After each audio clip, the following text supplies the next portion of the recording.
Welcome back students, આપ સૌનું આપણી યુટ્યુબ ચેનલમાં હાર્દિક સ્વાગત છે. વિદ્યાર્થી મિત્રો, પ્રખરતા શોધ કસોટી 2024ની તૈયારીના ભાગરૂપે ધોરણ 9 સામાજિક વિજ્ઞાનમાં પ્રકરણ નંબર 13, 14, 15 અને 16માંથી આપણે મોસ્ટ એમપી MCQ જોવાના છે, જે તમારી આવનારી પરીક્ષા માટે ઉપયોગી થશે.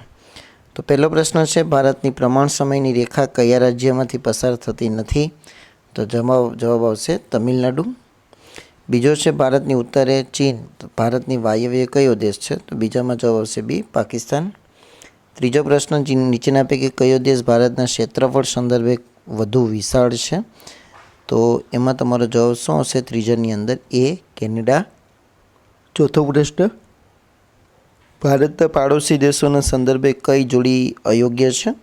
તો ચોથામાં તમારો જવાબ આવશે ડી, બાંગ્લાદેશ, પશ્ચિમ. પાંચમું, હિમાલય પર્વત ગિરિમાળામાં જે ભૂપૃષ્ઠના વિવિધ ભૂમિ સ્વરૂપો છે તેમાં એક સ્વરૂપ જોવા મળતું નથી. તો પાંચમાની અંદર તમારો જવાબ આવશે સી, અંતસ્થ નદી. છઠ્ઠાની અંદર તમારો જવાબ આવશે સી, ગોંડવાનાલેન્ડ. સાતમાની અંદર તમારો જવાબ આવશે એ, ભૂકંપીય અને જ્વાળામુખી. આઠમાની અંદર તમારો જવાબ આવશે શું? તો કે આઠમાની જવાબ આવશે બી, શ્રીલંકા અને ભારત. નવમાની અંદર તમારો જવાબ આવશે બી, ભૌગોલિક પરિસ્થિતિ. દસમાની અંદર તમારો જવાબ આવશે પતકાઈ ટેકરીઓ, અરુણાચલ પ્રદેશ. તો લુસાઈ ક્યાં આવેલો છે?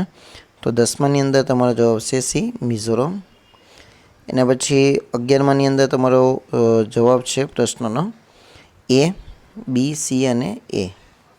પહેલા સામે બી, બીજા સામે સી અને ત્રીજા સામે એ. 12માનો જવાબ છે બી, માળવાનો. 13માની અંદર તમારો જવાબ આવશે ડી, 8611 મીટર. એના પછી 14માની અંદર તમારો જવાબ છે સી, માનસરોવર.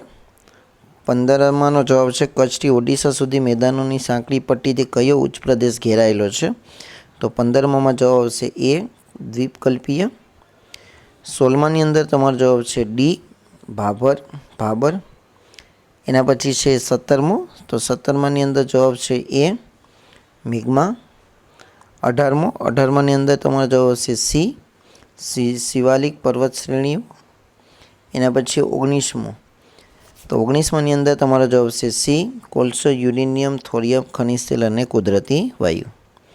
20મો છે, નદીઓના વિસર્પણને કારણે કેવા સરોવરો રચાય છે? તો 20મામાં તમારો જવાબ આવશે બી, ઓકે, ઘોડાની નાળ જેવા. ચલો 21માની વાત કરીએ તો 21મામાં પણ બી જવાબ આવશે, જળ વિભાજક.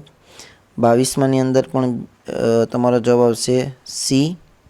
22મામાં શું જવાબ આવશે? સી, કોશી. એના પછી 23મામાં તમારો જવાબ આવશે બી, સાંભર. એના પછી છે 24મું.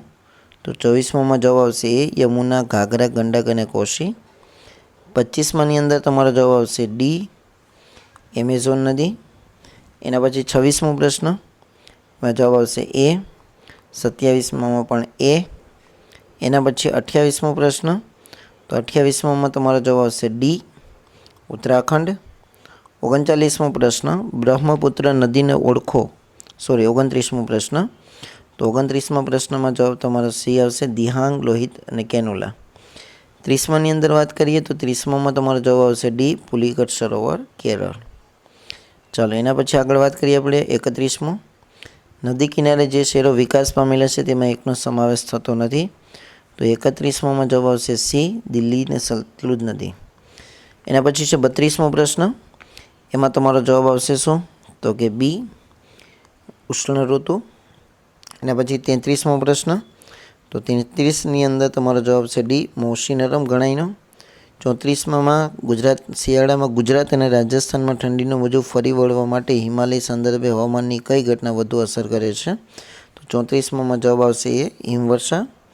35મું, મે માસમાં મલબાર કિનારે થતો થોડો વરસાદ કયા નામે ઓળખાય છે? તો 35માની અંદર જવાબ આવશે સી, આમ્રવર્ષા. એના પછી 36મો પ્રશ્ન, પાછા ફરતા મોસમી પવન ઋતુ ભારતમાં ક્યારે હોય છે?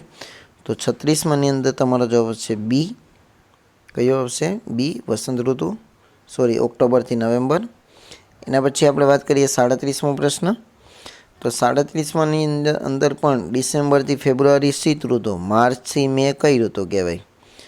સાવ સહેલો પ્રશ્ન. 37માની અંદર તમારો જવાબ શું આવશે?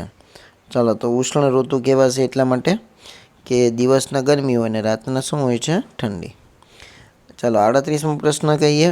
ભારતના કેટલાક પ્રદેશોમાં જે પરિબળોની વિનાશક અસરો જોવા મળે છે તેમાં એકનો સમાવેશ થતો નથી.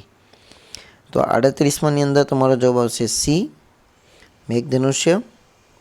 અને 39 છે એની અંદર તમારો જવાબ આવશે બી, વિસર્પણ અને નિક્ષેપણ. આ વસ્તુ જોડકામાં પણ પૂછાયેલું હતું.